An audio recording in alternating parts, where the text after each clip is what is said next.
Okay, so for now you can press back and enter. Go in the setting. Before going the setting, you can key in your admin password. Press enter.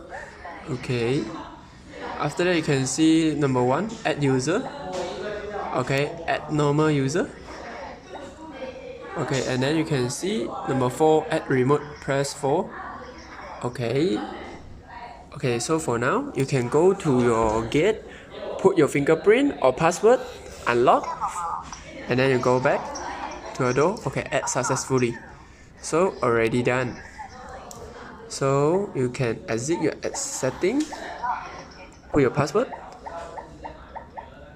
key, enter. So this is the how to add the synchronize.